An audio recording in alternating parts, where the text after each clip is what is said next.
Hi, this is James from TriathlonCoaching.uk. Just want to do a short video on the threshold run test that many of you guys will have at various stages within your program. Firstly, Kirsten told me off on the last video for not wearing my Triathlon Coaching UK hoodie, so there it is, back on brand. So the threshold run test. Now the aim in this session is you'll do quite a deep warm up of around about 15, 25, maybe even 30 minutes. This is followed by an interval that's 20 minutes in duration. It's at your maximum sustainable intensity. And within that 20 minutes, the idea is for you to record your heart rate, your average heart rate for the interval, as well as your average pace for the interval. Okay, now, not only is this a really effective training session, so you get a good training effect from it, but also it provides us some quite useful information. Your average heart rate we can use to calculate your heart rate zones more accurately.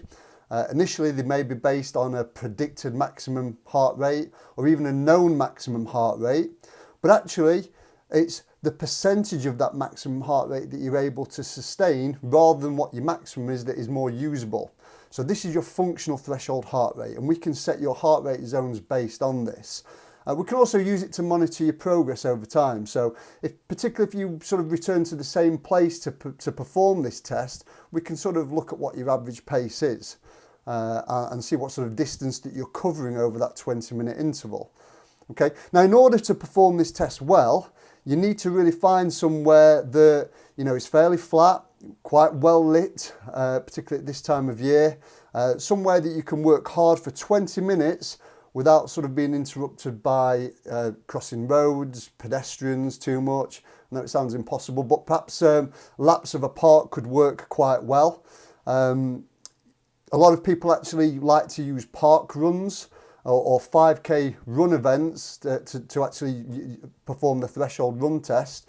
And the reason this is quite useful is because the fact that you're involved in a race, it adds that competitive element to it and provides you with that extra motivation to push yourself a little bit harder. So if you have this session in your program, work hard, 20 minutes, flat out, record your pace, record your heart rate, and then we can use that to set your zones more accurately. If you have any questions on the session, please don't hesitate to contact your coach.